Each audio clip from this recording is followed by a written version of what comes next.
दोस्तों आज की इस वीडियो में हम बात करने वाले हैं strategies for enhancement in food production. ठीक है, जो कि एक चैप्टर है, बहुत ही अच्छा चैप्टर है। इसका भी वेटेज बहुत कम है, हालांकि weightage according to the NEET है ना, नीट पॉइंट ऑफ व्यू से बहुत कम वेटेज है, बट छोड़ तो सकते नहीं है ना।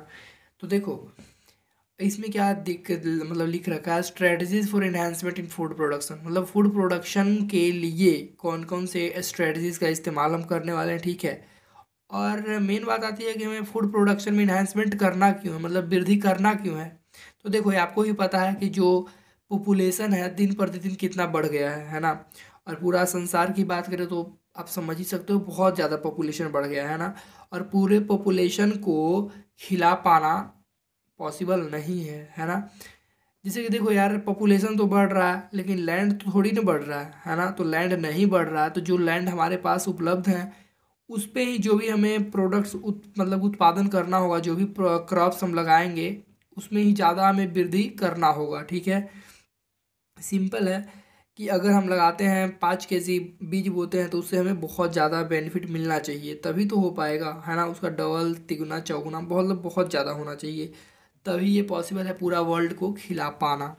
ठीक है, अब बात करते हैं कि फूड प्रोडक्शन में कहाँ कहाँ से हमारे पास फूड आता है। तो ये आपको ही पता होगा कि एनिमल से हमारे पास meat, milk, eggs, honey, fish ये सब आ जाते हैं, और प्लांट से सीरियल्स और फ्रूट्स आते हैं। यहाँ पे सीरियल मेन है, क्योंकि देखो यार पूरा वर्ल्ड लेवल में अगर बात करें तो हर कोई सीरियल्स खाता ही है। जैसे कि अगर हम दाल चावल इस सब की बात करें तो हर कोई खाता है, लेकिन फ्रूट्स हर कोई नहीं खाता है। मतलब कि देखो ये एक बात नॉर्मल है कि खाने का तो हर कोई खाता है, फ्रूट्स भी खाता है, लेकिन जितना हम सीरियल्स खाते हैं क्या उतना फ्रूट खाते हैं? नहीं, फ्रूट मतलब ये एज यूजुअल बहुत कम नॉर्मल होता है। लेकिन सीरियल जैसे कि भात चावल तो रोज के रोज खाते हैं है ना। तो यहाँ पे सीरियल्स है। अब देखो इसमें मेन मेन चीज़ दो पढ़ना होता है, that is animal husbandry and एक प्लांट के बारे में। ठीक है, प्लांट ब्रीडिंग्स। तो हम एनिमल हस्बेंड्री की बात कर लेते हैं पहले। ठीक है, एनिमल हस्बेंड्री में क्या है, breeding and raising of live stock. इसका मतलब एनिमल हस्बेंड्री होता क्या है, तो एनिमल हस्बेंड्री एक्चुअली है breeding and raising of live stocks. यहाँ पे दो वर्ड आते हैं, ब्रीडिंग एंड लाइव स्टॉक। तो देखो ब्रीडिंग का मतलब होता है कंट्रोल्ड मेटिंग। अब देखो जो रिप्रोडक्शन होता है, किसी भी ऑर्गेनिज्म का रिप्रोडक्शन हो तो वहाँ पे क्या होता है, मेल और फीमेल मतलब कि रिप्रोडक्शन करते हैं एंड देयर यंग वंस का प्रोडक्शन होता है ना। लेकिन अगर हम मतलब मेटिंग वहाँ पे होगा, रिप्रोडक्शन ही हो रहा है। ठीक है, रिप्रोडक्शन ही हो रहा है, लेकिन दो ऑर्गेनिजम्स हैं मेल और फीमेल, उनका मतलब कि अपने इच्छा के अनुसार हम उनका करवा रहे हैं रिप्रोडक्शन। ठीक है, उसको हम बोलते हैं मतलब ब्रीडिंग। ठीक है, दैट इज कंट्रोल्ड मेटिंग, जब आप चाह रहे हो जब। ठीक है, and raising of live stock. Live stocks क्या होता है, डोमेस्टिकेटेड एनिमल्स को बोलते हैं लाइव स्टॉक। लाइव तो समझ में आता है ना, स्टॉक स्टॉक मतलब ये एनिमल्स यहाँ पे है। लाइव स्टॉक का टोटल मतलब होता है डोमेस्टिकेटेड एनिमल्स। ठीक है, जिसके अंतर्गत आते हैं cows, buffaloes, goats, horse, sheeps, cattles ये सब। ठीक है, और इसका एक्सटेंडेड डिफिनीशन भी अब है एनसीईआरटी के अकॉर्डिंग, उसमें पोल्ट्री एंड फिशरी को भी जोड़ दिया गया है। ठीक है, एनिमल हस्बेंड्री के अंतर्गत ओवरऑल ये सब चीज़ें आती हैं। ठीक है, अब एक चीज़ बहुत शॉकिंग है जो कि आपको जानकर हैरानी थोड़ा सा होगा। जैसे कि देखो पूरा वर्ल्ड लाइव स्टॉक पॉपुलेशन की बात करें, मतलब लाइव स्टॉक तो समझ ही रहे हो, डोमेस्टिकेटेड एनिमल्स है ना।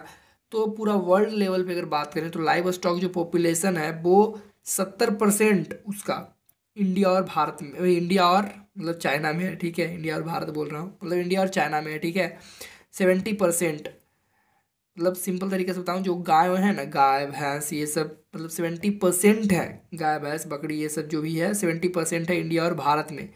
तो देखो यार इतना है तो होना भी ऐसा चाहिए था कि मतलब जो पूर्ति है दूध का जो भी उसके प्रोडक्ट्स हो गए, मीट का, तो लगभग 100% हमें पूरा करना चाहिए था हमें। और ये जो चाइना, जहाँ दोनों इन दोनों कंट्रीज़ में 70% है वर्ल्ड लाइव स्टॉक पॉपुलेशन। ठीक है, लेकिन ऐसा होता नहीं है। क्यों? क्योंकि सिर्फ और सिर्फ यहाँ पे 25% प्रोडक्शन होता है। मिल्क और मिल्क प्रोडक्ट्स हो गए या फिर मीट हो गया, वो सब समझ में आया, सिर्फ 25%। इसका मतलब क्या है कि जो हमारे पास मैनेजमेंट है वो उतना बेटर नहीं है ना। अब देखो आगे, तो डेयरी फार्म मैनेजमेंट कैसा होना चाहिए एक्चुअली।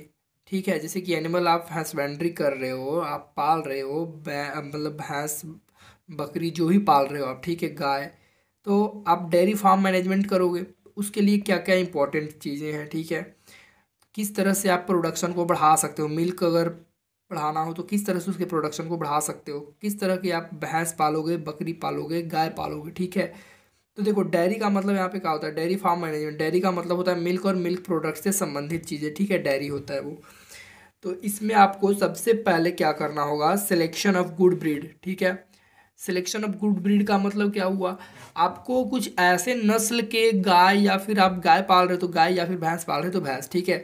एक ऐसे नस्ल को चूज करना चाहिए जो कि हाई यील्डिंग हो, ठीक है, मतलब ज़्यादा दूध देती हो, ठीक है, और डिजीज़ रेजिस्टेंट हो। समझ में आया, डिजीज़ रेजिस्टेंट।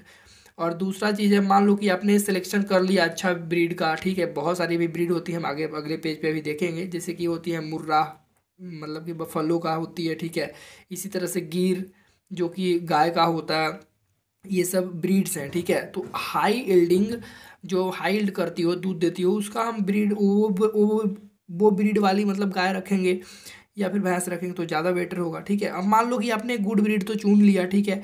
अब दूसरा कंडीशन आती है हाउसिंग, मतलब उसको रखना कहाँ है। अब रखोगे भाई तो ऐसा तो नहीं ना कि बेकार जगह पे रख दोगे, मतलब वैसे जगह पे रखो जहाँ पे वेंटिलेशन अच्छा हो, वाटर हो और एयरी इन्वायरमेंट हो, ठीक है। और आप मान लो कि रख भी लिए, ठीक है, ये सब सारी चीज़ें उपलब्ध है। अब तीसरा चीज़ आता है कि आप छोड़ तो नहीं दोगे उसे, उसे खाना वाना खिलाओगे, है ना। तो फीडिंग, फीडिंग के लिए उसे रफेज दोगे, है ना। रफेज क्या होता है एक्चुअली, जो भी फाइबर वाली चीज़ें होती हैं, यहाँ पे है मतलब सूखी घास, ठीक है, आप दोगे। दूसरा चीज़ कंसनट्रेट्स देते हो, कंसनट्रेट्स इसको ऑयल को ऑयल केक्स भी बोलते हैं। अब देहाती भाषा में अगर बोलें तो सिंपल खल्ली भी बोलते हैं ना। सानी पानी अगर आपने लगाया होगा, आप गांव से हो तो समझ में आ जाएगा। कंसनट्रेट्स मतलब ऑयल केक्स का यूज़ करते हैं हम खल्ली का, ठीक है। अब मान लो इतना तो खिला दिया, अब जो भी पोटी वोटी गाय करेगी, गोबर ओबर देगी, तो आप वहीं पे छोड़ दोगे, नहीं। तो फोर्थ स्टेप होता है क्लीनलीनेस रखना चाहिए आपको, है ना, वहाँ पे क्लीनलीनेस होना चाहिए। और नंबर फिफ्थ जो होता है, जो कि बहुत इंपॉर्टेंट है, कि जो गाय आप पाल रखे हो या फिर भैंस पाल रखे हो, तो आपका वहाँ पे रेगुलर विजिट होना चाहिए वेटनरियन का, है ना। वेटनरी डॉक्टर का होना चाहिए वहाँ पे विजिट, ताकि अगर कोई बीमार भी हो तो आप ट्रीट कर पाओ उसे, है ना, ट्रीट करवा सको।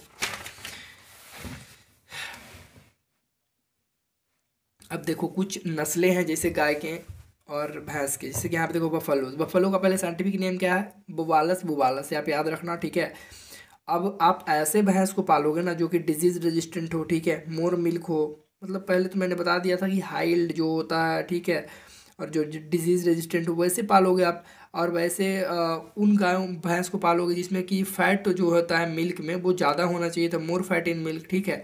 अब कुछ ऐसे गाय भैंस हैं जैसे कि देखो मुर्रा, मुर्रा ऐसी भैंस है, मतलब भैंस का ब्रीड है जो कि सबसे ज़्यादा दूध देती है, सबसे ज़्यादा, है ना।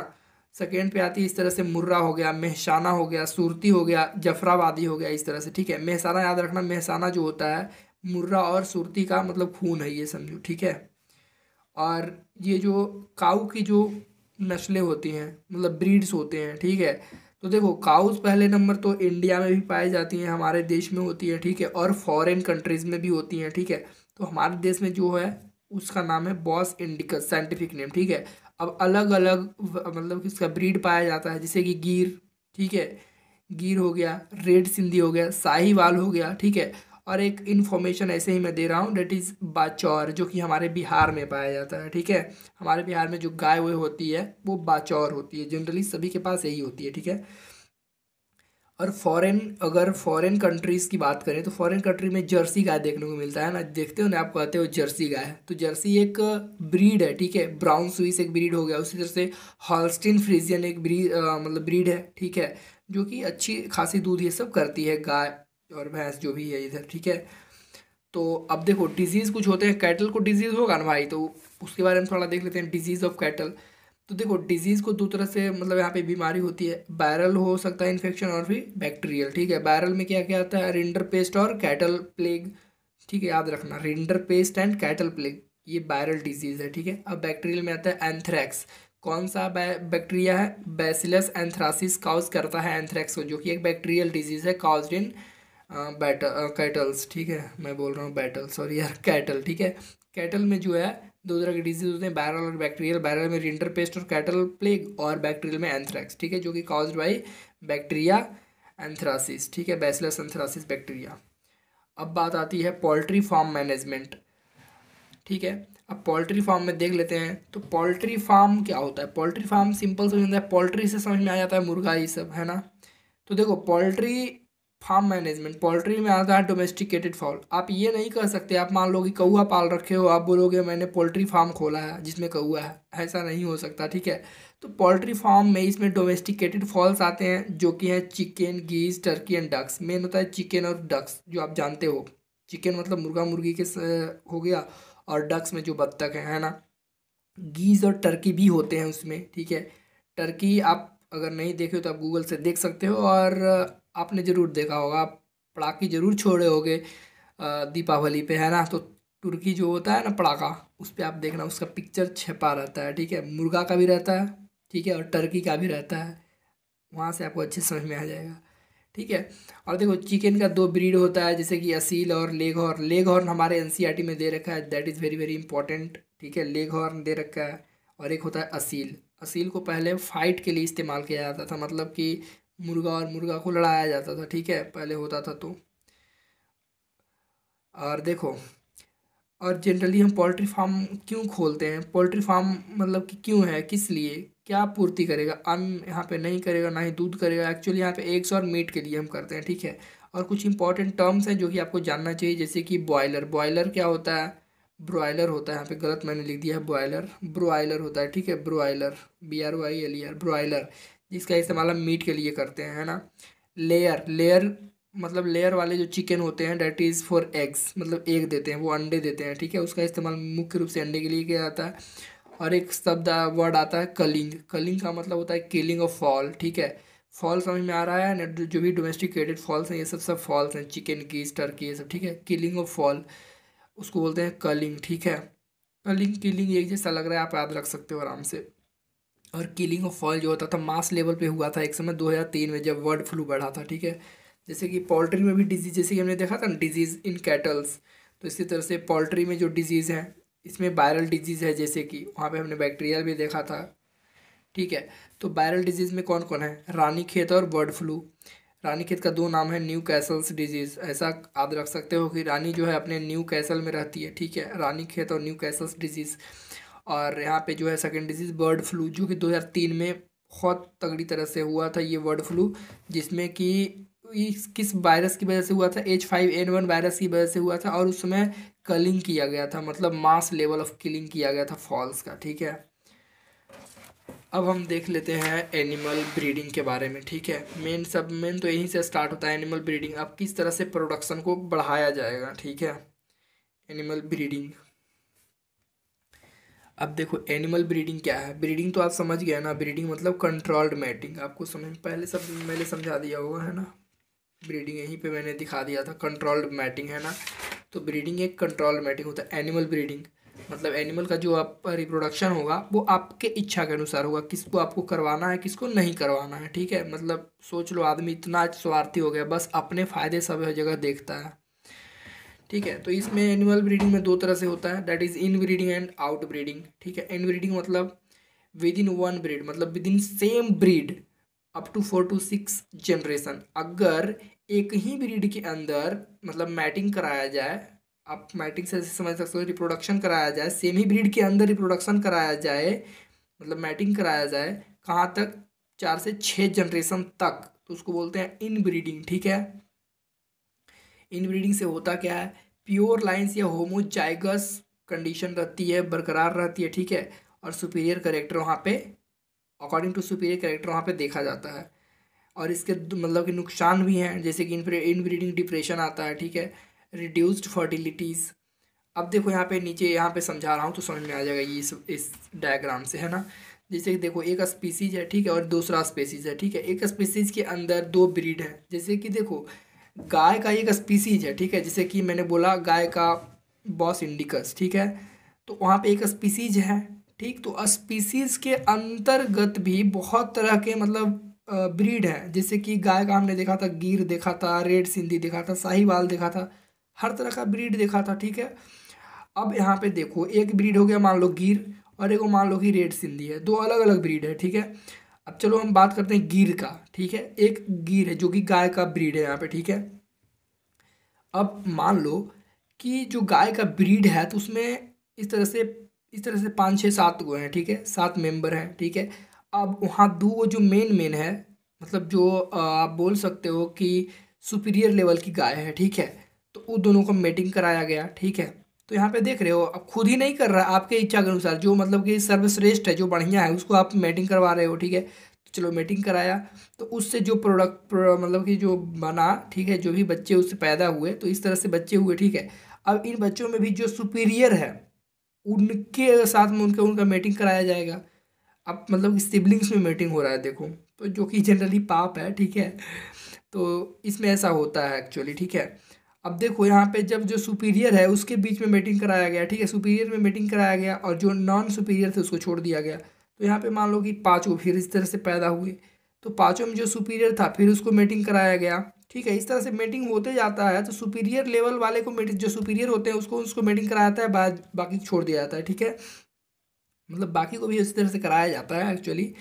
तो जो सुपीरियर होते हैं, तो इसमें आप देख रहे हो कि जो सुपीरियरिटी होता है प्योर लाइन्स होता है। प्योर लाइन कहने का मतलब जैसे कि आप मतलब कि मेंडल वाला में आपने पढ़ा होगा, जैसे कि इनहेरिटेंस वाला चैप्टर में, तो टी और टी, एक बड़ा टी होता है एक छोटा टी होता है, ठीक है। जब टी और टी पूरा कैपिटल आ जाता है तो इसको बोलते हैं प्योर लाइन, है ना। इसको बोलते हैं मतलब नॉन प्योर लाइन, इसको बोलते हैं प्योर लाइन, टी और टी को, कैपिटल टी वाले को, ठीक है। तो यहाँ पे ये चीज़ बरकरार रहता है, मतलब कि डोमिनेंट चीज़ें जो होती है अलील बरकरार रहता है, ठीक है। लेकिन जब बार बार सेम ही मतलब ऐसा है कि समझो सेम ही फैमिली के अंतर्गत ये सब हो रहा है ऐसा, ठीक है, जो कि सिबलिंग्स में मैटिंग होते जा रहा है, ठीक है। तो क्या होता है, यहाँ पे आता है इन ब्रीडिंग डिप्रेशन, मतलब कि सेम ब्रीड के अंदर जब एक ही ब्रीड के अंदर 4 से 6 जनरेशन तक देखो, तो ये फर्स्ट जनरेशन हुआ है, second generation, third generation, fourth generation, है ना। सेम जनरेशन के अंदर 4 से 6 जनरेशन तक जब ब्रीडिंग कराया जाए उसको बोलते हैं इन ब्रीडिंग, ठीक है। और इससे क्या होता है, इससे फ़ायदे भी हैं, जैसे कि प्योर लाइन्स होता है, ठीक है। हर जगह आपने सुपीरियरिटी को चेक किया और उसके बीच में मैटिंग कराया, ठीक है, सुपीरियर कैरेक्टर ही डेवलप हुआ। लेकिन क्या होता है कि इन ब्रीडिंग डिप्रेशन उसमें आ जाता है, मतलब फर्टिलिटी जो होती है रिड्यूस हो जाती है। तो यहाँ पे अब ज़रूरत पड़ता है कि अब इसका जो मैटिंग है इसका किसी और के साथ कराया जाए। जैसे कि मान लो सेमी ब्रीड है, ठीक है, सेमी ब्रीड है, तो ये दोनों स्टार्टिंग में आपने चूज़ किया था कौन वाले को, जो कि सबसे श्रेष्ठ थे, ठीक है। ये दोनों को तो छोड़ दिया था, इन दोनों को भी तो मैटिंग किया जा सकता है, बिल्कुल करेगा। तो करेगा तो ये जो आए थे पैदा हुए थे ये सब, उसी तरह से इसके भी जनरेशन आगे बढ़े होंगे, ठीक है। तो यहाँ पे जो उसके एक बच्चे होंगे, अगर उसके साथ मैटिंग करा दिया जाए इसका और इसका, ठीक है, तो क्या हो जाएगा, जो भी इनब्रीडिंग डिप्रेशन था वो खत्म हो जाएगा, ठीक है। टू रिमूव इनब्रीडिंग डिप्रेशन हम आउट क्रॉस कराते हैं। आउट क्रॉस क्या हुआ, देखो इनब्रीडिंग समझो, इनब्रीडिंग में क्या कर रहे हैं हम, मैटिंग करा रहे हैं सिबलिंग्स के बीच में, है ना। अप टू 4 to 6 जनरेशन तक, 4 to 6 जनरेशन तक कराते जा रहे हैं, ठीक है। उसके बाद क्या होता है कि फर्टिलिटी रिड्यूस हो जाती है, तब हम क्या करते हैं कि मैटिंग करा देते हैं सेम ही ब्रीड के अंदर, एक ही ब्रीड के अंदर करवा देते हैं मैटिंग, ऐसे इस तरह से, ठीक है। लेकिन उनके जो मान लो ये जो है, ठीक है, और ये जो है, तो इन दोनों के जो कॉमन एंसेस्टर जो है, क्या कॉमन है इसका, जैसे कि इसका बात करें, मान लो ये है, तो इसका जो एंसेस्टर है मतलब दादा दादी परदादा दादी, तो ये दोनों होंगे, ठीक है। और इसका कौन है, ये दोनों, जो कि बिल्कुल अलग है दोनों, है ना। तो कॉमन एंसेस्टर नहीं होना चाहिए, कॉमन एंसेस्टर नहीं है यहाँ पे, है ना। तो इस तरह से जो ब्रीडिंग होता है, मतलब दोनों के बीच में मैटिंग कराया जाता है, तो इसको बोलते हैं आउट क्रॉस, ठीक है। तो आउट क्रॉस कराया जाता है, सेम ब्रीड के अंदर होता है, ठीक है, एक ही ब्रीड के अंदर, ठीक है। अब दूसरी चीज़ क्या आती है कि जो अलग ब्रीड होता है, मतलब ब्रीड अलग है, जैसे कि अब मान लो कि एक यहाँ पे रैम्स दे रखा है, मैरिनो रैम्स, ये एनसीईआरटी का पूरा है, ठीक है। मैरिनो रैम्स मतलब रैम माने भेड़ होता है, ठीक है। एब्स मतलब भी भेड़ ही होती है, बीकानेरी एब्स, एब्स मतलब भी भेड़ ही होती है, ठीक है। और रैम्स मतलब भेड़ होता है, ठीक है। तो जब मान लो कि ये कलकत्ता का है और ये मान लो बिहार का है, तो दो अलग अलग का है ना, दो अलग अलग जगह का है। तो मतलब ये एक ब्रीड हुआ, ठीक है, यहाँ का मतलब जो ब्रीड ये एक है और ये दूसरा ब्रीड है, ठीक है, नस्ल अलग है, स्पीसीज एक है, आप देख रहे हो स्पीसीज एक ही है, ठीक है, मतलब दोनों भेड़ ही है, लेकिन नस्ल अलग अलग हो गया है, इसका ब्रीड अलग है, इसका ब्रीड अलग है। भाई मैंने पहले ही आपको बताया था कि स्पीसीज एक होगा, उसके अलग अलग ब्रीड होते हैं, जैसे कि भैंस है तो मुर्रा, मेसाना, सुरती, इस तरह से अलग अलग ब्रीड है उसके, है ना। तो दो ब्रीड को जब मिलाया जाता है, दो ब्रीड के बीच में, दो अलग अलग ब्रीड के बीच में जब क्रॉस कराया जाता है तो उसको बोलते हैं क्रॉस ब्रीड, है ना। दो ब्रीड के बीच में कराया जा रहा है तो इसीलिए क्रॉस ब्रीड। तो ये एग्जाम्पल है एक, ठीक है। मेरिनो रैम्स और बीकानेरी इब्स के बीच में जब कराया गया था इसको, एक मतलब जो बना था भेड़, उसको बोलते हैं हिसार डेल, ठीक है। ये एनसीईआरटी का पूरा है ये, ठीक है।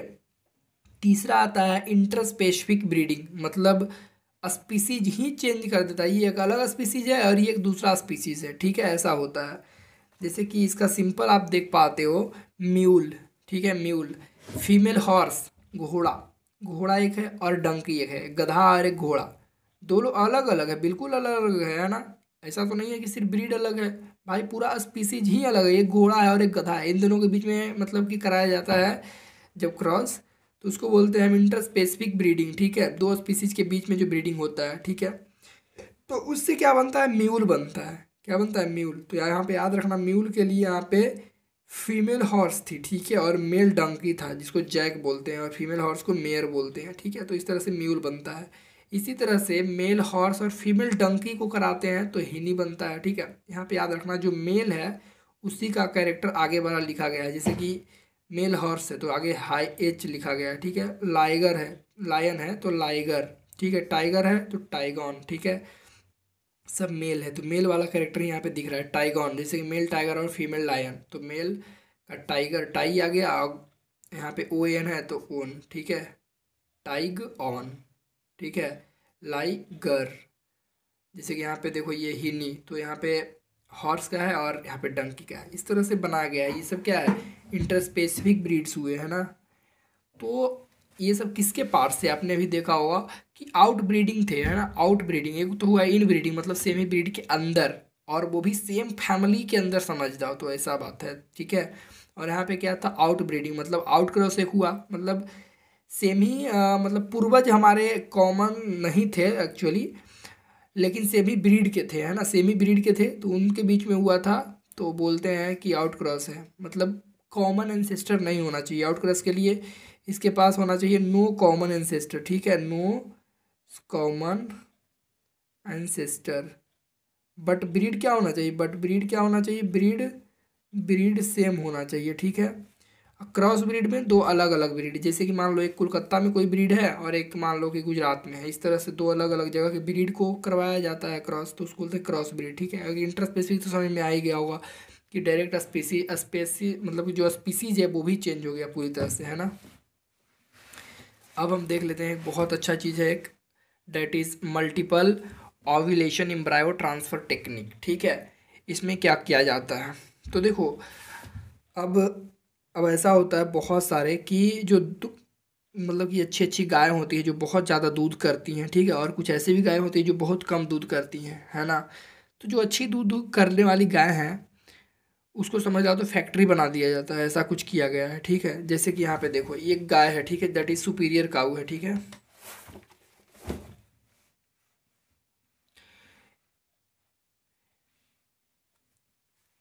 जैसे कि देखो यहाँ पे ये एक मान लो सुपीरियर काऊ है, ठीक है, सुपीरियर काऊ है, तो ये अच्छा दूध करने वाली गाय है, ठीक है। तो इसको क्या किया जाता है जनरली, अगर ये इसका जो ओव्यूलेशन होता है तो ओव्यूलेशन कितना होगा, एक एक का ओव्यूलेशन होगा, लेकिन ऐसा नहीं करता है इंसान, इतना मतलब ये है कि इसको FSH देगा, ठीक है, FSH, follicle stimulate, follicle stimulating hormone देगा, ठीक है, और उसके जैसा कुछ एक्टिविटी करने वाला मतलब कि कोई भी केमिकल देगा, ठीक है।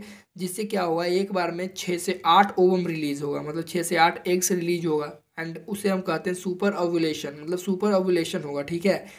और जब सुपर ओव्यूलेशन होता है तो उसका हम आर्टिफिशियल इंसेमिनेशन कराते हैं, ठीक है, आर्टिफिशियल इंसेमिनेशन कराते हैं। या फिर अगर कोई एलाइट बुल मिल गया, एलाइट बुल मतलब जैसे कि पावरफुल बुल है जिसके पास काफ़ी अच्छा मतलब कि अच्छा बुल है, तो उसके साथ मतलब कि सब मैटिंग होता है, ठीक है। लेकिन ऐसा नहीं हुआ तो आर्टिफिशियल इंसेमिनेशन कराया जाता है।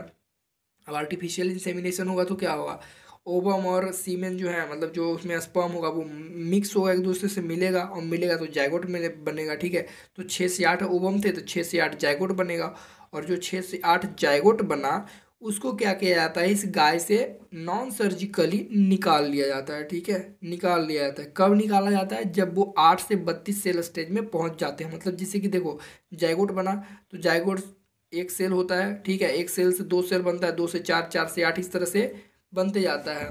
तो 8 से 32 सेल स्टेज में जब होता है तो उसको निकाल लिया जाता है, ठीक है। और फिर क्या किया जाता है, उसको सरोगेट मदर में डाल दिया जाता है, ठीक है। सरोगेट मदर, जिसको आप गांव देहात में अब ऑब्वियसली पाल बोलते होगे, है ना, आपको समझ में आता होगा इतना।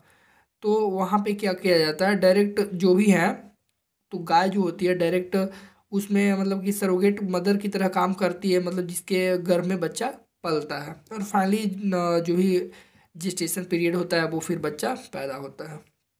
तो इस तरह से गाय बच्चे को जन्म देती है।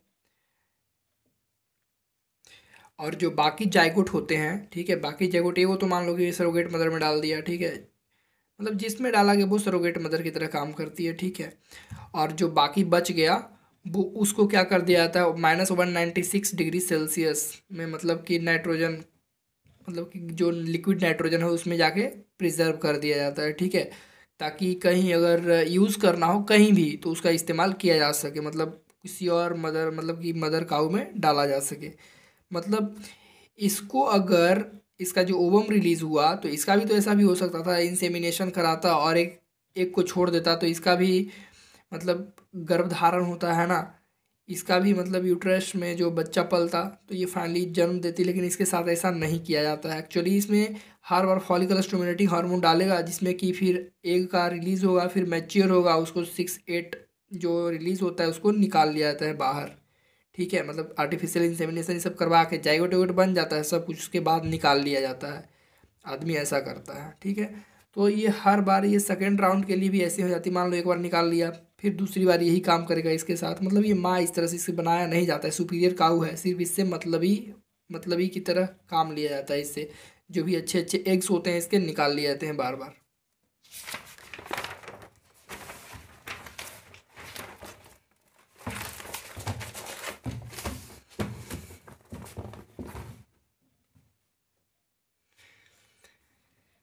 अब चलिए देखते हैं बी कीपिंग के बारे में, ठीक है। बी कीपिंग जिसको बोलते हैं एपीकल्चर, ठीक है, एपीकल्चर।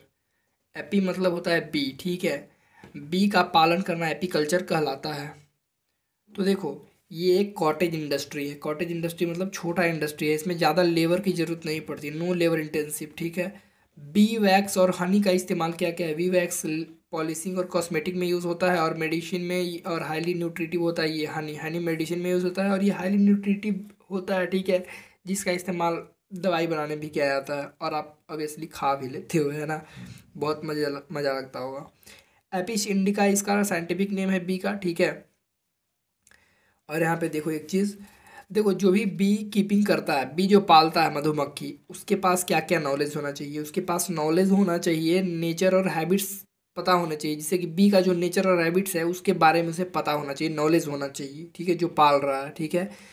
और अब मान लो कि तुम बी पाल रहे हो तो रखोगे कहाँ, उसके लिए सूटेबल लोकेशन होना चाहिए, ठीक है। सूटेबल लोकेशन होना चाहिए for keeping beehives. Beehives मतलब जहाँ पे मधुमक्खियाँ रहती है, जो छत्ते हैं, उसको पार्टिकुलर एक सूटेबल लोकेशन में रखना होगा तुम्हें, है ना।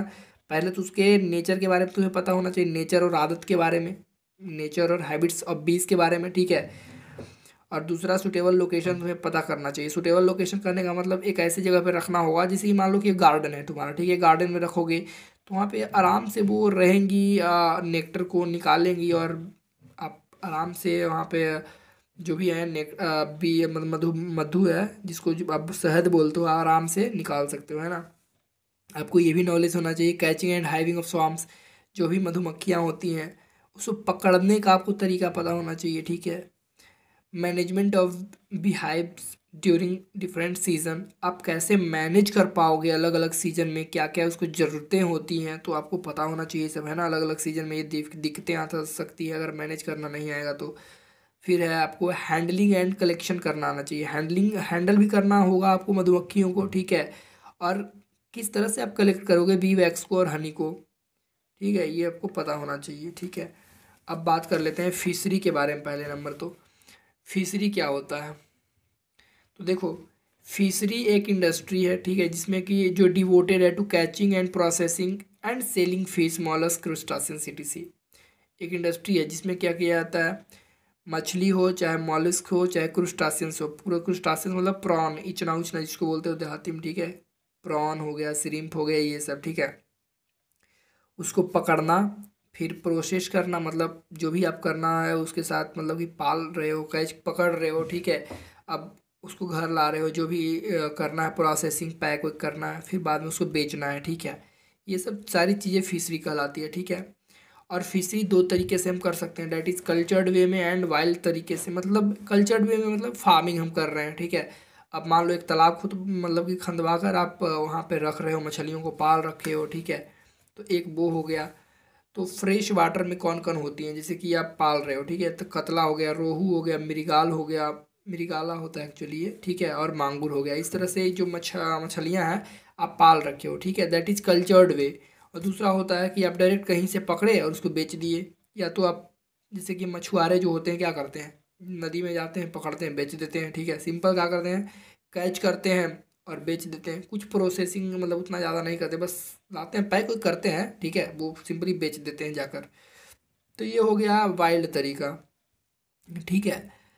और देखो एक होता है एक्वाकल्चर, ये भी देख लो। एक्वाकल्चर क्या है, farming of aquatic plant and animal. अब एक्वाकल्चर जब भी बोले तो एक्वा मतलब होता है वाटर एंड कल्चर का मतलब होता है फार्मिंग, ठीक है, मतलब समझ लो सभ्य तरीके से, ठीक है, कल्चर्ड वे में, ठीक है। तो फार्मिंग कर रहे हो, एक्वेटिक प्लांट्स हो या फिर एनिमल्स का, दोनों चीज़ें इसमें आ जाती है, ठीक है, एक्वाकल्चर में। और पीसी कल्चर की बात करें, पीसी मतलब होता है फिश, ठीक है, तो फिश का कल्चर कर रहे हो, मतलब फिश को पाल रखे हो, ठीक है, फार्मिंग ऑफ फिश। और ये ब्लू रिवॉल्यूशन से रिलेटेड है, ठीक है, आप ब्लू रिवॉल्यूशन से ये संबंधित है। जैसे कि ग्रीन रिवॉल्यूशन में क्या था, जो हमारा गेहूँ है, ठीक है, उसका प्रोडक्शन बहुत ज़्यादा हुआ था, ठीक है, अभी हम देखेंगे। तो उसी तरह से जो एक्वा कल्चर में जो पीसी कल्चर है यहाँ पे, पार्टिकुलर जो ये पीसी कल्चर है जिसमें कि फिश का प्रोडक्शन होता है, फार्मिंग ऑफ फिश, तो यहाँ पे ब्लू रिवॉल्यूशन से ये जुड़ा हुआ है, ठीक है, ब्लू रिवॉल्यूशन सिंपली फिश से रिलेटेड है, समझ में आ जाएगा, ठीक है। तो देखो फिशरी और पीसी कल्चर दोनों अलग है, आपको लग रहा होगा वहाँ पे आपको पीसी कल्चर में तो फीस ही है, तो यहाँ पे भी फीस ही है, तो ऐसा नहीं है। पीसी कल्चर में सिर्फ और सिर्फ फीस है, जो कि कल्चर्ड में अभी आप कर रहे हो, ठीक है, लेकिन फिशरी में क्या है, आप वाइल्ड तरीके से भी कर रहे हो, सिंपली आप पकड़ भी रहे हो और डायरेक्ट बेच दे रहे हो, ठीक है। तो देखो आप फ्रेश वाटर याद रखना, फ्रेश वाटर में जो जो मछलियाँ होती हैं, कतला, रोहू, मांगुर, मतलब मांगुर और मृगाला, ठीक है। और मैरीन में कौन कौन होते हैं, सार्डाइन, हिल्सा, पॉम्फ्रेट्स एंड सालमोन, ठीक है। कुछ इंपॉर्टेंट प्रोडक्ट्स भी होते हैं, ठीक है, जैसे कि कॉड लीवर ऑयल, ठीक है, कॉड लीवर ऑयल जो कि मछली से मिलता है हमें, ठीक है, दैट इज़ एक होता है सैग्रीन, सार्कास्किन को सैग्रीन बोला जाता है, जो कि काफ़ी इंपॉर्टेंट ये सब चीज़ें हैं और इसका इस्तेमाल भरपूर मात्रा में किया जाता है, ठीक है। और है हो गया एसिंग ग्लास, एक ग्लास टाइप का मटेरियल होता है, ठीक है, जो कि हमें मतलब मछलियों से मिलता है, ठीक है। अब हम देख लेते हैं प्लांट ब्रीडिंग के बारे में। एनिमल ब्रीडिंग में आपने देखा है वो एक मेन बहुत था वो वाला, जैसे कि MOET है ना, मल्टीपल ओव्यूलेशन वाला, वो बहुत इंपॉर्टेंट है। और यहाँ पे हम प्लांट ब्रीडिंग देख लेते हैं। प्लांट ब्रीडिंग में क्या करते हैं, प्लांट ब्रीडिंग हम क्यों करते हैं, प्लांट ब्रीडिंग सिंपल इस तरह से किया जाता है जिसमें कि प्रोडक्शन बढ़ जाए, ठीक है।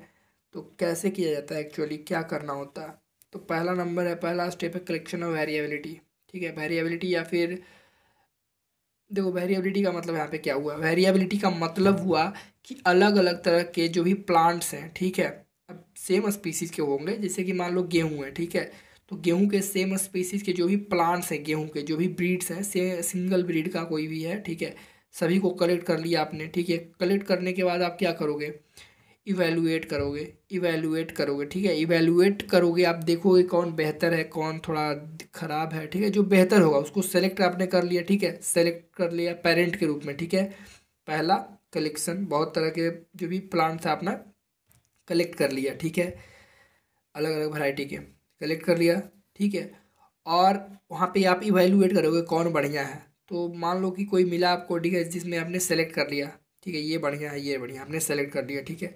फिर क्या करोगे, cross hybridisation among the selected plant, जो आपने सेलेक्ट किया है, तो सेलेक्ट आपने क्यों किया है, अरे अच्छा है तभी तो सेलेक्ट किया है, फिर उसके बीच में आपने क्रॉस करा दिया, ठीक है, क्रॉस करा दिया, क्रॉस कराने के बाद क्या होगा, मतलब जो भी क्रॉस कराएंगे तो आप मतलब कि उसमें जो बच्चे बनेगा आपका जो भी इंडिविजुअल यहाँ पे पैदा होगा, ठीक है, जो भी उत्पन्न होगा आप खेतों में लगाओगे तो, ठीक है, प्लांट है यहाँ पे तो खेतों में लगाओगे ही क्रॉस कराने के बाद। जो भी यहाँ पे मिलेगा आपको, जो अभी आपको मिलेगा, आप उसका क्या करोगे, आप देखोगे, टेस्ट करोगे कि कौन सुपर लेवल का है, कौन बढ़िया है ना। फिर इसको कॉमर्शियलाइजेशन करोगे आप, ठीक है, कॉमर्शियलाइजेशन करोगे ताकि बहुत सारे लोग इसका इस्तेमाल कर सकें, है ना। ऑफ न्यू कल्टीवार जो भी सब न्यू बना है उसको रिलीज कर दोगे, कॉमर्शियलाइजेशन कर दोगे, ठीक है। और ये बायो रिलेटिव मैंने ये लिख रखा है कि जो भी मतलब बेटर क्वालिटी के होते हैं उसके साथ मतलब मैटिंग कराया जाता है इसके बीच में, ठीक है, क्रॉस कराया जाता है, that is hybridisation, cross hybridisation कराया जाता है, ठीक है। पहला स्टेप याद रखना कलेक्शन, दूसरा इवेल्युएशन एंड सिलेक्शन, फिर तीसरा स्टेप है कि आप हाइब्रिडाइजेशन उसका कराओगे सिलेक्टेड प्लांट्स का, फिर चौथा आप देखोगे कौन सुपीरियर लेवल का है, ठीक है, फिर फोर्थ नंबर में आप उसका कॉमर्शियलाइजेशन कर दोगे, मतलब रिलीज कर दोगे उसे, कमर्शियलाइज कर दोगे।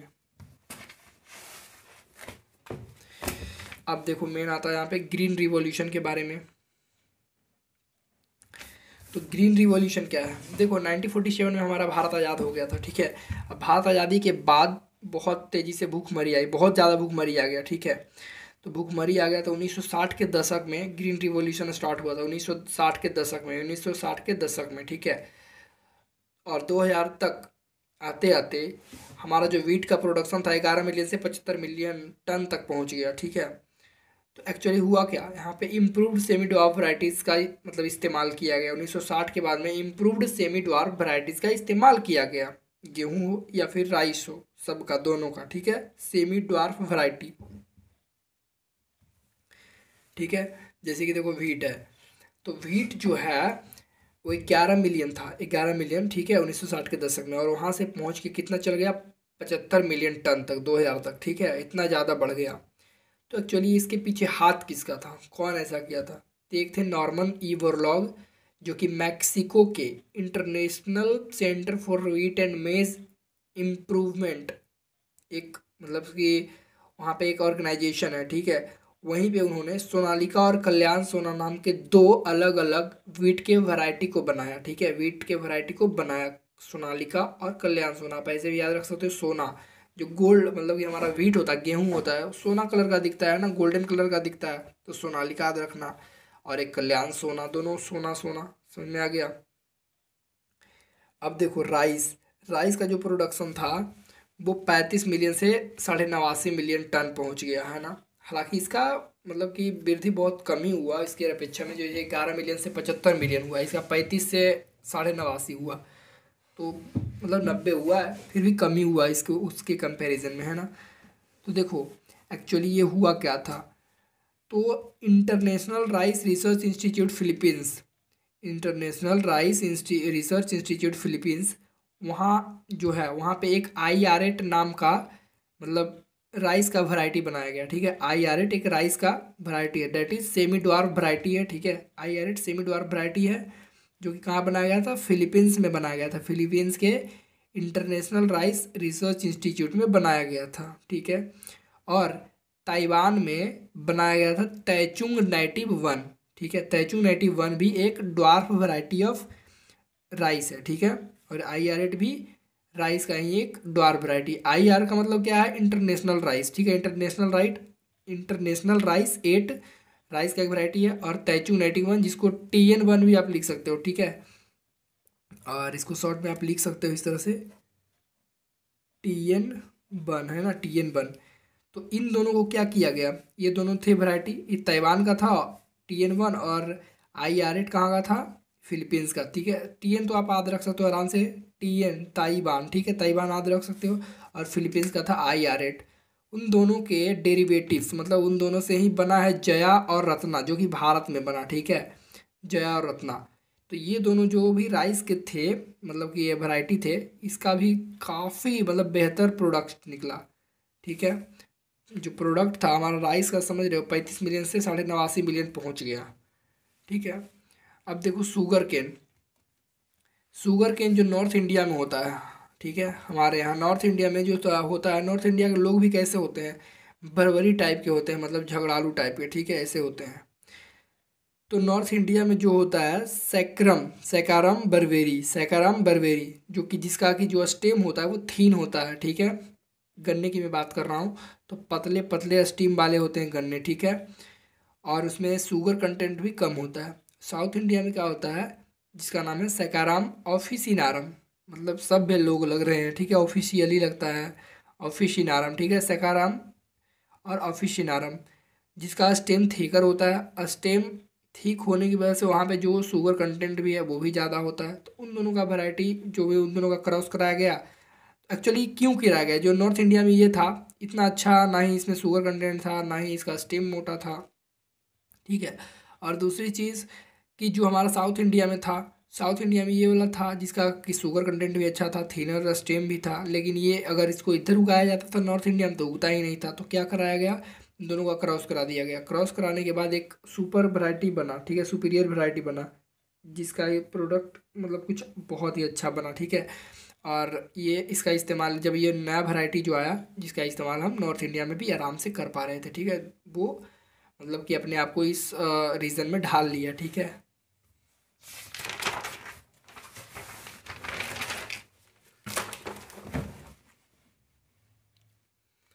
अब देखते हैं plant breeding for disease resistance. अब देखो प्लांट ब्रीडिंग, अभी बहुत सारे प्लांट ऐसे हैं जिसमें कि डिजीज़ लग जाता था, ठीक है। डिजीज़ लग जाने की वजह से क्या होता था, प्लांट का प्रोडक्ट खत्म हो जाता था, ठीक है। तो उससे बचाव के लिए डिजीज़ रेजिस्टेंस तो करना चाहिए ना, होना चाहिए।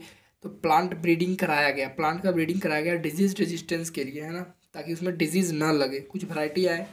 तो इसके तो तीन तरीके से कराया गया। पहला तो हाइब्रिडाइजेशन, जिसका कि मोस्टली हम इधर देखने वाले हैं आगे, ठीक है, हाइब्रिडाइजेशन का ही मेन है यहाँ पे। लेकिन कुछ दो ऐसे हैं, एक तो है म्यूटेशन ब्रीडिंग। म्यूटेशन ब्रीडिंग यहाँ पे ध्यान दो, ठीक है। हाइब्रिडाइजेशन बहुत सिंपल है, हाइब्रिडाइजेशन मतलब एक सिंपल कोई सा भी प्लांट है, ठीक है, और एक मान लो डिजीज रेजिस्टेंस है, ठीक है, डिजीज रेजिस्टेंट प्लांट है, तो उन दोनों को क्रॉस करा दिया, तो जो हमारा पौधा आया तो वो भी डिजीज रेजिस्टेंट हुआ, ठीक है, ये तो सिंपल है। अब म्यूटेशन ब्रीडिंग में क्या हुआ, एक जो प्लांट है, ठीक है, एक प्लांट है जिसमें कि मान लो जैसे कि मूंग बीन दे रखा है एग्जाम्पल हमारे एनसीईआरटी बुक में, ठीक है। तो इस पे क्या होता था कि डिजीज़ लगता था, कौन सा डिजीज़, पॉडरी मिल्ड्यूज। बीन आप देखे हो, मूंग बीन, मूंग आप देखे होगे तो उसके जो पत्ते होते थे क्या होता था, पॉडरी मिल्ड्यू में उजले उजले पड़ जाते थे, मतलब कि धब्बा धब्बा पड़ जाता था, ठीक है, पॉडरी मिल्ड्यू जिसको बोलते हैं। और साथ ही साथ येलो मोजाइक वायरस भी अटैक करता था, पूरे पत्ते पीले पीले हो जाते थे, ठीक है, पूरे पत्ते पीले हो जाते थे येलो मोजाइक वायरस से। और पॉडरी मिल्ड्यू वगैरह हो जाता था तो जो भी पत्ते थे मतलब पूरी तरह से वाइट वाइट हो जाते थे, ठीक है। तो क्या किया गया, यूवी रेज इस पे बार बार एक बार नहीं बहुत बार, ठीक है, यूवी रेडिएशन या फिर अलग तरह के केमिकल होते हैं, ठीक है, गामा रेडिएशन बार बार पढ़ाया गया। तो इसका जो जीन था, जीन में जो जीन का सीक्वेंस था वो चेंज हुआ, ठीक है, जीन का सीक्वेंस चेंज हुआ। और चेंज होने के बाद एक नया प्रोडक्ट आपको मिला, ठीक है, दैट इज़, फिर वो क्या हुआ कि उसका जब इस्तेमाल किया गया तो वो उसमें ये सब डिजीज़ फिर नहीं लगते थे, ठीक है। और एक है हमारा ब्रीडिंग विथ वाइल्ड रिलेटिव्स। अब जैसे कि एक पौधा है, ठीक है, जैसे भिंडी है, भिंडी का अवेल मॉस्कस एस्कुलेंटस एक साइंटिफिक नेम है, ठीक है, ये है। तो इसमें भी लगता था by M B, that is yellow mosaic virus, ठीक है। तो ये क्या किया, ये क्रांतिकारी आदमी है, ठीक है, ठीक है, क्रांतिकारी है। ये चली गई जंगल और वाइल्ड स्पीसी जो था भिंडी का उसके साथ मैटिंग करी, ठीक है। मैटिंग करने के बाद इसका जो बच्चा पैदा हुआ दैट इज़ ऑल्सो क्रांतिकारी, ठीक है, जिसका नाम है परभानी क्रांति, ठीक है। तो ये परभानी जो क्रांति है इसमें भी फिर डिजीज़ ये नहीं लगने लगा बाई एम बी, ठीक है, मतलब इसके जो गुण हैं, इसके जो डिजीज़ रेजिस्टेंस पावर है इसमें आ गया, ठीक है। इन द सेम वे यहाँ पे यूवी रेज और गामा रेज जो हैं वो क्या कर रहे हैं, डिजीज़ रेजिस्टेंस का सोर्स है, मतलब जो ऐसा सोर्स दे रहे हैं ना, वो सोर्स हैं जिससे कि ये इसमें आ गया और इसके बाद ये डिजीज़ रेजिस्टेंट हो गया। इसी तरह से ये भी डिजीज़ रेजिस्टेंस हो गया। इसका सोर्स कौन था, वाइल्ड स्पीसीज, इसका सोर्स कौन था, यूवी रेज, ठीक है, इस तरह से। और हाइब्रिडाइजेशन का हम भी आगे देखने वाले हैं एक टेबल, ठीक है, जो कि बहुत इंपॉर्टेंट है। जैसे कि देखो भीट में क्या होता था, पहले लग जाता था रस्ट, ठीक है, मतलब पत्ते जो होते थे पीले पड़ जाते थे, लीफ रस्ट जिसको ब्राउन रस्ट भी बोलते हैं, ठीक है, लीफ रस्ट या फिर ब्राउन रस्ट, पत्ते पूरी तरह से पीले पड़ जाते थे और वो फसल था बर्बाद हो जाता था। या फिर स्ट्रिप रस्ट लगता था, ठीक है, लीफ रस्ट और ब्राउन रस्ट सेम है, और इसके साथ ही साथ स्ट्रिप रस्ट भी लगता था, ठीक। या फिर हिलवंट हो जाता था। हिलवंट का मतलब जो भी आपका क्रॉप था, ठीक है, जैसे गेहूं है तो गेहूं जो ऊपर था, ऊपर वाला हिस्सा काला काला हो जाता था, मतलब खराब हो जाता था। तो उसको रजिस्ट करने के लिए एक नया वैरायटी बनाया गया, दैट इज़ हिमगिरी। हिमगिरी एक ऐसा वैरायटी है जो कि इन डिजीज़ के अगेंस्ट है, मतलब कुछ भी इसमें नहीं होता ऐसा, ठीक है। इसको शॉर्ट में आपको याद रखने का तरीका एक है, जो भी ये सब हैं, beet, brassica, cauliflower, cowpea, chilli, ये सब इन डिजीज़ के अगेंस्ट मतलब कि रेजिस्टेंट हैं, ठीक है। ये सब डिजीज़ को नहीं हो सकता इसके इस वैरायटी को, ठीक है। तो आप याद रख सकते हो WBC की CC, ठीक है, WBC की CC वाइट ब्लड सेल होता है ना, WBC, जो कि हमारे शरीर के अंदर क्या करता है, आर्मी का रोल प्ले करता है ना, बचाता है शरीर को। तो आप ऐसे याद रखना, बस सिंपल, वैसा कुछ नहीं है, ठीक है। सेकेंड है हमारा ब्रासिका, ठीक है। ब्रासिका क्या होता है, सरसों को बोला जाता है, ठीक है, सरसों का साइंटिफिक नाम है ब्रासिका कम्पेस्ट्रीज, इस तरह से ब्रासिका होता है। तो ब्रासिका पीला पीला होता है, तो पीला इसका एक वैरायटी है जिसको बोलते हैं पूसा स्वर्णिम। देखो पूसा इसमें नहीं आया है, बाकी जितने भी आएंगे सब में पूसा पूसा लगेगा, ठीक है, जिसको मैंने PPP लिख दिया, पूसा सब में, ठीक है। आगे भी जो एक है जो कि पेस्ट रेजिस्टेंस होगा उसमें PPP सब में आया है, ठीक है। खाली एगो भीट के लिए छोड़ के, भी का जो है हिमगिरी, हिमगिरी को छोड़ के इसमें पी नहीं आया है पूसा, बाकी सब में आएगा। ब्रासिका का जो स्वर्णिम है, इसीलिए पूसा को हम याद नहीं करेंगे, ठीक है। ब्रासिका मतलब जो सरसों, सरसों जो है पीला पीला दिखता है, ठीक है, मतलब स्वर्ण की तरह, तो याद रखना इसका वैरायटी जो है स्वर्णिम है, ठीक है, पूसा स्वर्णिम, जिसको करण राई बोलते हैं। इसके पत्ते में लग जाता है वाइट रस्ट, मतलब उजले उजले धब्बे पड़ जाते हैं इसके पत्ते में, ठीक है। थर्ड है कॉलीफ्लावर, डेट इज़ फूल गोभी, ठीक है। फूल गोभी कैसा दिखता है हमें, आप देखते हो तो स्नो बॉल की तरह दिखता है ना, स्नो बॉल की तरह दिखता है, स्नो बॉल की तरह दिखता है, कैसा दिखता है, स्नो बॉल की तरह दिखता है, तो K1 स्लो बॉल के जैसा दिखता है, स्नो बॉल के जैसा दिखता है, ठीक है। और इस ये मान लो ऐसा है कि आप फूल गोभी देखते हो तो आपका शुभ दिन बन जाता है, ठीक है। शुभ्रा इसका भी नाम है, ठीक है, एक शुभ्रा वैरायटी है और एक स्नोबॉल K1 वैरायटी है, दो, ठीक है। और इसमें होता है ब्लैक रॉट डिजीज़, ठीक है। आप कभी भी सब्जी लेने गए होगे मार्केट में तो देखा होगा कि थोड़ा थोड़ा ब्लैक ब्लैक टाइप आ जाता है, ठीक है, फूल गोभी पर, तो उसमें ब्लैक रॉट होता है, ठीक है। और एक है काउपी, काऊ आप कैसे रखोगे, काउपी, काउपी होता है बोड़ा, जिसको बोलते हैं हिंदी देहात में, ठीक है। बोड़ा की सब्जी आपने खाया होगा कभी। काउपी क्या है, काऊ जैसे होती है, काऊ जो होती है कोमल होती है, गाय जो होती है कोमल होती है, ठीक है, कोमल होती है, जिससे बैक्टीरिया डिजीज हो जाता है, बैक्टीरियल ब्लाइट डिजीज हो जाता है, ठीक है। चिली, चिली जो होता है, चिली मतलब इतना मज़ेदार होता है कि एकदम दिल खुश कर देता है, सदाबहार हो जाता है, ठीक है, सदाबहार। इसमें कौन अटैक कर सकता है, अब फंजाई और बैक्टीरिया का तो इतना ताकत नहीं है कि चिल्ली को हैरातू कर दे, ठीक है, अटैक कर दे। तो इसमें वायरस ही आता है, ठीक है, that is chilli Mosaic virus and tobacco Mosaic virus, ये दोनों मिलकर अटैक करते हैं इस पर, ठीक है। ये दोनों मतलब वायरस हैं जो कि अटैक करते हैं चिल्ली को, ठीक है, करते थे, ठीक है। और एक और था लीफ कर्ल जो कि अटैक करते थे, लेकिन अब जो हमारा पूसा सदाबहार जो वैरायटी है इस पे इस सब का कोई फर्क नहीं पड़ता है, ठीक है। इसी तरह से जो भी ये सब है इस सब का कोई फर्क नहीं पड़ता है, ठीक है। इसी तरह से सब वैरायटी आए हैं, अब प्रोडक्शन जो हो गया, प्रोडक्ट जो हो गया वो बढ़ गया है, ठीक है। अब देख लेते हैं जैसे कि प्लांट ब्रीडिंग, ठीक है, plant breeding for insect pest resistance, जो भी छोटे छोटे पेस्ट होते हैं, ठीक है, जो कीड़े होते हैं उसके अगेंस्ट में कुछ ये सब भी तो फसल को बर्बाद करते हैं, ठीक है। जैसे क्रॉप हो गया ब्रासिका, ब्रासिका यहाँ पे रेप सीड है, ठीक है, रेप सीड मस्टर्ड, मतलब जो राई जिसको बोलते हो आप, राई, ठीक है। तो राई पर अफिड्स लग जाते थे, ठीक है, अफिड्स छोटे छोटे कीड़े होते हैं, अफिड्स, ठीक है। आप ऐसा समझो कि अफिड्स है जो कि रेप करना चाहता है, ठीक है, रेप करना चाहता है, ये अपना गौरव बचाया, ठीक है, गौरव अपना इज्जत बचाया, ठीक है, गौरव अपना बचाया।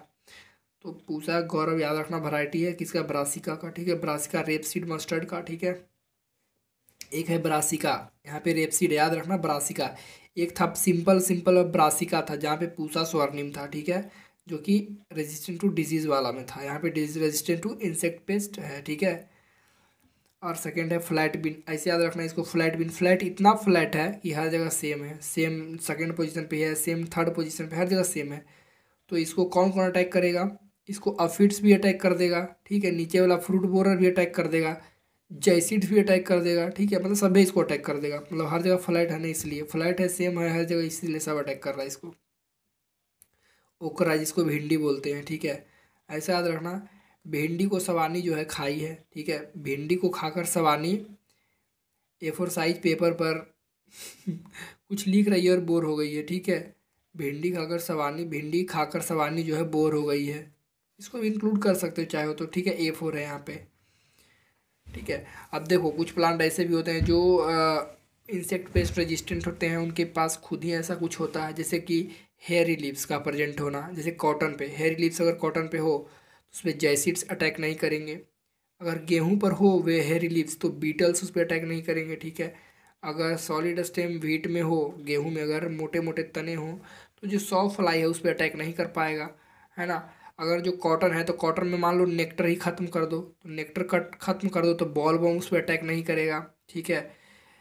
हाई स्पार्टिक एसिड और लो नाइट्रोजन और शुगर अगर कंटेंट अगर मेज में हो, ठीक है, हाई स्पार्टिक एसिड होना चाहिए और नाइट्रोजन शुगर कम होना चाहिए मेज में, मक्के में, तो स्टेम बोरर जो होते हैं वो अटैक नहीं करेंगे। अब बात आता है plant breeding for improved food quality. अब देखो हमारे भारत देश में हर कोई खाना खाता है, हर किसी को सब फल सब्जी नहीं मिलता, जैसे कि बोलते हैं कि हमें बैलेंस डाइट लेना चाहिए, तो भाई बैलेंस डाइट हर किसी को पॉसिबल नहीं है दे पाना, ठीक है। बैलेंस डाइट हर किसी को तो मिलता नहीं है, तो क्या करें। जो भी बच्चे होते हैं वो मल न्यूट्रिशन के बहुत सारे बच्चे होते हैं शिकार हो जाते हैं ना, नहीं मिल पाता, जो खाना भी मिलता है तो उन्हें प्रॉपर नहीं मिल पाता है। तो बायोफोर्टिफिकेशन है क्या एक्चुअली, इसी को मतलब कि सुधार करने के लिए, इम्प्रूव्ड फूड क्वालिटी को सुधारने के लिए प्लांट ब्रीडिंग कराया गया था, ठीक है। और यहाँ पे बायोफोर्टिफिकेशन शब्द आता है, ठीक है। बायोफोर्टिफिकेशन का मतलब होता है adding extra nutrient to existing variety of hybrid by hybridisation, ठीक है। जो भी एग्जिस्टिंग वैरायटीज़ हैं, जैसे कि गेहूँ का वैरायटी हो चाहे कोई भी वैरायटी हो, गेहूँ हो चावल हो, अब उसमें मान लो कि कार्बोहाइड्रेट खाली देता है, ठीक है। चावल क्या है, सिर्फ चावल में कार्बोहाइड्रेट होता है, गेहूं में क्या है इसी तरह से कार्बोहाइड्रेट प्रेजेंट रहता है। लेकिन वैज्ञानिकों ने ये सोचा कि क्यों ना इसी में प्रोटीन को और विटामिन को, जो भी माइक्रोन्यूट्रिएंट होते हैं, मिनरल्स होते हैं, क्यों ना ये सब को ऐड कर दिया जाए। तो ऐसा ही कुछ किया गया, ठीक है। हमारे देश में जो था सभी लोग को खाना तो मिल जाता था, लेकिन एक था हिडन हंगर। हिडन हंगर का मतलब कि ऊपर रूप से तो खा लिया है, ठीक है, खा लिया है, पेट भर गया है, लेकिन जो जो उसको मिलना चाहिए, जो प्रॉपर अमाउंट में उसको, जो राइट प्रोपोर्शन में जो उसके अंदर डाइट में होना चाहिए था, वो सब कुछ भी नहीं है, ठीक है। सब कुछ की कमी है। और फ्रूट तो हर कोई को मिलता नहीं है, ठीक है। तो उसको बोलते हैं हिडन हंगर। खाने के बाद उसका पेट समझो तो खाली ही है एक तरह से, क्योंकि हर चीज़ें उसे एडिक्वेट अमाउंट में नहीं मिल पाता है, प्रॉपर अमाउंट में नहीं मिल पाता है। तो बायोफोर्टिफिकेशन एक ऐसा मेथड है जिसके माध्यम से एक्स्ट्रा न्यूट्रिएंट जो भी है, प्रोटीन हो, विटामिन हो, मिनरल हो, ये सबको ऐड किया जाता है, ठीक है, जो भी एग्जिस्टिंग वैरायटीज़ है। और कौन सा विधि है, मेथड क्या है, हाइब्रिडाइजेशन, सिंपल, ठीक है। हाइब्रिडाइजेशन क्रॉस कराया जाता है। एटलस 66 वीट का एक वैरायटी है जिसमें कि हाई प्रोटीन कंटेंट होता है। क्या होता है, हाई प्रोटीन कंटेंट होता है। अब सोचो ये पूर्ति करेगा कि नहीं, अगर किसी के साथ, जैसे कि एटलस 66 जो है वीट का वैरायटी है, अगर किसी नॉर्मल वीट को हम क्रॉस करा दें तो नॉर्मल वीट कन्वर्ट हो जाएगा एक ऐसे वीट में जिसमें कि हाई कंटेंट होगा प्रोटीन का, और उसको लगाया जाएगा खेत में। बहुत सारे होंगे उसके जो गेहूँ, तो गेहूँ में प्रोटीन कंटेंट भी होगा, है ना। तो इसका जो मेन मकसद है तो क्या है, वो प्रोटीन कंटेंट और क्वालिटी को इंक्रीज करना, ठीक है, इंप्रूव करना, ऑयल कंटेंट और क्वालिटी को इंक्रीज करना, विटामिन कंटेंट को इंक्रीज करना, micro nutrient and mineral content को भी इंक्रीज करना, ये सब इंप्रूव करना, इंक्रीज करना, ये सब बायोफोर्टिफिकेशन का मकसद है, ठीक है। अब बात आती है आगे, सिंगल सेल प्रोटीन बहुत इंपॉर्टेंट है। सिंगल सेल प्रोटीन छोटा सा है, बहुत इंपॉर्टेंट है। लेकिन सिंगल सेल प्रोटीन, अब देखो भारत में हो चाहे कहीं भी अलग अलग कंट्री हो, हर कोई मीट खाना चाहता है ना, और सभी को खिला पाना पॉसिबल नहीं है इतना, मतलब कि मास स्केल पे किलिंग होता है यार जानवरों का, मुर्गा मछली जो भी है, ठीक है। तो एक्चुअली उससे हमें क्या मिलता है, मीट से प्रोटीन मिलता है भरपूर मात्रा में, ठीक है। और आपको पता होना चाहिए कि अगर आप 1 kg मीट खाते हो, ठीक है, 1 kg मीट मतलब कि प्रोड्यूस करते हो, जैसे कुछ भी बकरे है, ठीक है, बकरा है, 1 kg मीट प्रोड्यूस होने के लिए उसे लगभग 3 से 10 किलो आप ग्रेन खिला देते हो, मतलब कि घाटा ही एक तरह से है ना। तो क्या किया जाए, प्रोटीन एनरिच मैक्रोब्स, अब उसका एक सॉल्यूशन है, ठीक है। Single cell protein, protein enriched microbes है एक्चुअली, है ना। सिंगल सेल प्रोटीन क्या है, प्रोटीन एनरिच्ड मैक्रोब्स। एक है एग्जाम्पल, जैसे कि देखो मिथाइलोफाइलस मिथाइलोट्रॉफस एक एग्जाम्पल है, ठीक है, बैक्टीरिया है जो कि प्रोड्यूस कर सकता है 25 टन ऑफ प्रोटीन। कितना? 25 टन ऑफ प्रोटीन। कितना रहना चाहिए ये? सिर्फ 250 ग्राम रहेगा ना, ये 250 ग्राम रहेगा, ठीक है। 250 ग्राम अगर ये रहेगा तो 25 टन प्रोटीन प्रोड्यूस करेगा। सोचो, आराम से पूर्ति हो जाएगा कि नहीं हो जाएगा, ठीक है। दूसरा है स्पायरुलिना ब्लू ग्रीन एल्गी है, ये बैक्टीरिया है एक्चुअली, ये एल्गी है, ठीक है, एल्गी है। ये एक्चुअली कहीं भी ग्रो कर जाएगा, गंदा पानी हो, वेस्ट वाटर हो, सीवेज हो, मैन्यूर हो, खाद हो, तो कहीं भी ग्रो कर जाएगा, ठीक है, आराम से। और प्रोड्यूस क्या करेगा? मतलब प्रोटीन, ठीक है, जो कि लार्ज अमाउंट में प्रोड्यूस करेगा। ये भी क्लोरेला आपने सुना होगा इसके बारे में, स्पेस अलगी, स्पेस जो भी ट्रेवलर्स होते हैं वो इसका इस्तेमाल करते हैं, है ना। आगे हम देख लेते हैं टिश्यू कल्चर, ठीक है। टिश्यू कल्चर है क्या एक्चुअली? देखो, टिश्यू कल्चर का सिंपल मतलब होता है technique of growing whole plant from a single cell और एक्सप्लांट।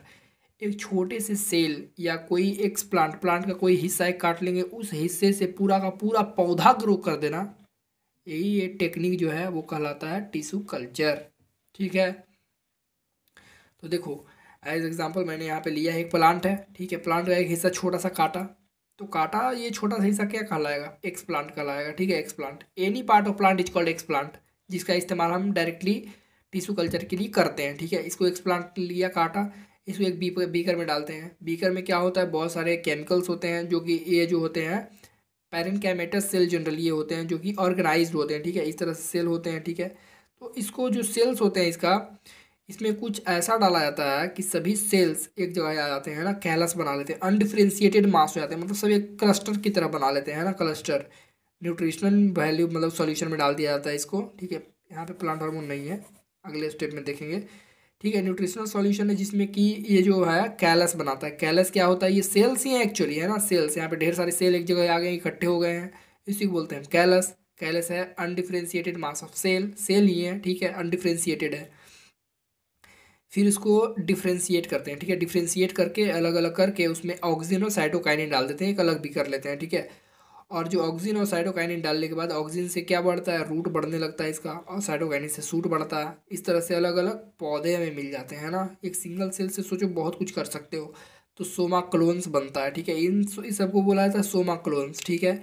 सोमा क्लोन्स क्या होते हैं? Genetically identical to the original plant. ये सब जो है सोमा क्लोन्स वो जेनेटिकली आइडेंटिकल होता है ओरिजिनल प्लांट। ओरिजिनल प्लांट तो ये है, इसके आइडेंटिकल होगा ये वाला भी, ठीक है, एकदम सेम टू सेम, ठीक है, जेनेटिकली आइडेंटिकल होगा। और इसी से हमें एक वर्ड मिलता है मैक्रो प्रोपगेशन। मैक्रो प्रोपगेशन क्या है? टेक्निक है ग्रोइंग करने का, ठीक है, technique of growing thousands of plant through tissue culture. Tissue culture का इस्तेमाल करते हुए हजारों पेड़ जम मतलब कि ग्रो कर देना, कि जो टेक्निक होती है ग्रो करने की वो माइक्रो प्रोपगेशन कहलाता है, ठीक है। और एक है सोमैटिक एम्ब्रायोजेनेसिस, जो कि नीट में भी आ चुका है ये वाला पॉइंट, ठीक है, इसीलिए मैंने यहाँ पे बाद में इंक्लूड किया है ये वाला, ठीक है, ये मैंने बाद में इंक्लूड किया है सोमैटिक एम्ब्रायोजेनेसिस, ठीक है, नीट में भी आ चुका है।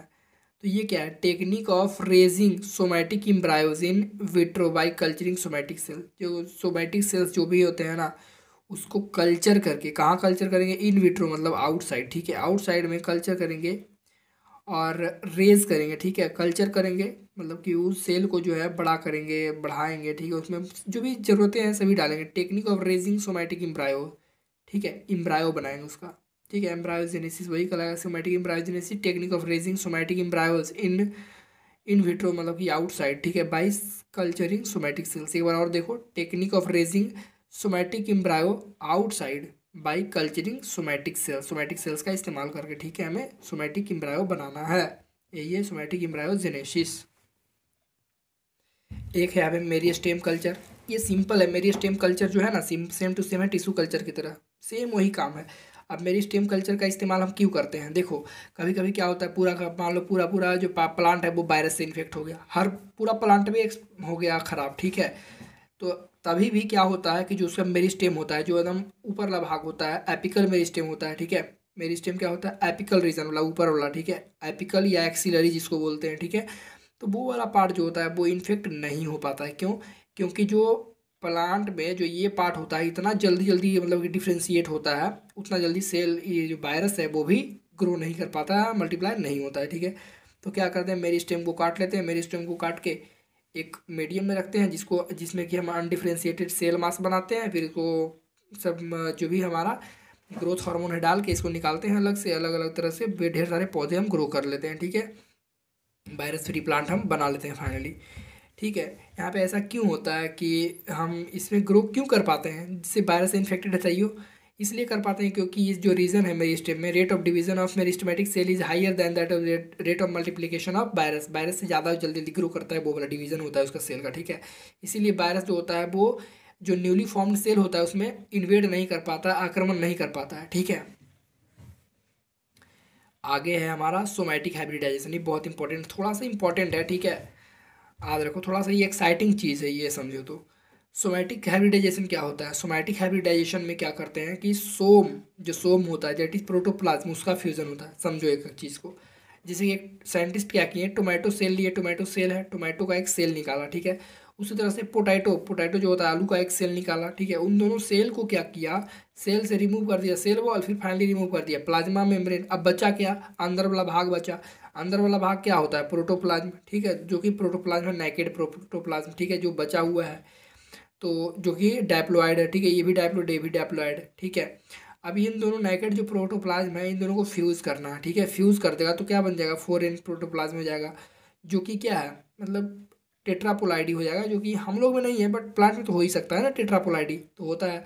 तो इसको फ्यूज़ करने के लिए पीईजी डालते हैं, मतलब पॉलीइथाइलिन ग्लाइकोल डालते हैं, जो कि फ्यूज़ करता है प्रोटोप्लाज्म को।